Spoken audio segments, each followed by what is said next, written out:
Assembly సాక్షిగా తన తల్లిని అవమానించారని తీవ్ర స్థాయిలో మండిపడ్డారు మంత్రి లోకేష్. ఇప్పుడు షర్మిల, విజయమ్మపై కూడా సోషల్ మీడియాలో వైసీపీ నేతలు విమర్శిస్తున్నారని ఫైర్ అయ్యారు. టీడీపీ నేతలు ఎప్పుడూ జగన్ కుటుంబం గురించి విమర్శలు చేయలేదన్నారు. అవమానకర రీతిలో మాట్లాడిన నాయకులను తమ పార్టీ సమర్థించలేదని బదులిచ్చారు బొత్స సత్యనారాయణ. అలా అయితే అవమానకర రీతిలో మాట్లాడిన వాళ్ళకి టికెట్స్ ఎందుకు ఇచ్చారని ప్రశ్నించారు మంత్రి లోకేష్. వైసీపీ ఎమ్మెల్యేలు సభకి ఎందుకు రావడం లేదని ప్రశ్నించిన లోకేష్, గతంలో సంఖ్యాబలం తక్కువ ఉన్నా చంద్రబాబు సభకు వచ్చారన్నారు. తన తల్లిని అవమానించిన తర్వాతనే చంద్రబాబు సభకి రాలేదన్నారు మంత్రి లోకేష్. మా తల్లిని అవమానించారు. ఈ రోజు మీరు కావాలని పోస్టులు కూడా అక్కడ పెడుతున్నారు. మా తల్లిని అవమానించారు. ఆ రోజు మీకు గుర్తురాదా? ఎన్ని ఎక్కడ అవమానించలేదు సార్, ఎక్కడ అవమానించలేదు. మీరు ఎట్లా మాట్లాడారో, మీరు ఉన్నారా హౌస్ లో? మీరు ఉన్నారా హౌస్ లో? మీరు ఉన్నారా హౌస్ లో? ఆ రోజు కూర్చోండి. మా తల్లిని అవమానించారు. అక్కడ ఉన్నారా హౌస్ లో? షర్మిల గారిని అవమానిస్తారు, విజయలక్ష్మి గారిని అవమానిస్తారు, మా తల్లిని అవమానిస్తారా? ఏం గుర్తురాదా మీకు? అదే ఒక్క నిమిషం నేను కూడా మాట్లాడచ్చు, గుర్తుపెట్టుకోండి. ఒక్క నిమిషం నేను కూడా మాట్లాడతాను. సాక్షిగా మా తల్లిని అవమానిస్తే కూర్చోమంటారా? చంద్రబాబు నాయుడు గారు ప్రతిరోజు హౌస్కి వచ్చారు, ప్రతిరోజు హౌస్ నిలబడ్డాడు, సింగిల్ గా నిలబడ్డాడు, సింహంగా గుర్తుపెట్టుకో, సింగిల్ గా నిలబడ్డాడు, పోరాడారు. ఆ రోజు మా తల్లిని అవమానించారు కనుకనే బాధ తట్టుకోలేక సభ బైకాట్ చేసి బయటకు వెళ్ళారు. కానీ ఎమ్మెల్యేలు ఉన్నారు ఇక్కడ. నిమ్మల రామారెడ్డి గారు వెళ్ళారు, స్వామి గారు ఉన్నారు, ఇతర గొట్టుపాటి రవి గారు వెళ్ళారు.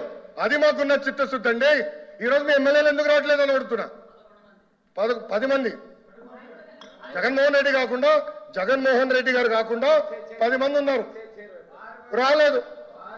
మాట్లాడతాం మేము మనుషులు కాదా? సొంత తల్లి అవమానించారు సార్ ఆ రోజు. మాడుకున్నా కూర్చోమంటారు. అయితే తెలియకుండా ఏదంటే అది మాడితే ఎట్లా అధ్యక్ష? ఎందుకు ఆ రోజు బైకౌట్ చేస్తారో మాకు తెలుసు. నేను అక్కడే కూర్చోండి. ప్లీజ్ ఎల్ఓపి గారు సార్, ఇప్పుడు సభ్యులు వచ్చి మాట్లాడారు. ఇప్పుడు సందర్భాన్ని వచ్చి తీసుకొచ్చారు. ఎవరు తల్లిని, ఎవరు చెల్లిని, ఎవరు కుటుంబ సభ్యుల్ని ఎవరు అవమానించినా సరే ఎవరు కూడా ఉపేక్షించేది లేదు, సహించేది లేదు. దాన్ని ఎవరు సమర్థించేది కూడా లేదు. దాన్ని ఎప్పుడు కూడా సమర్థించాం దాన్ని.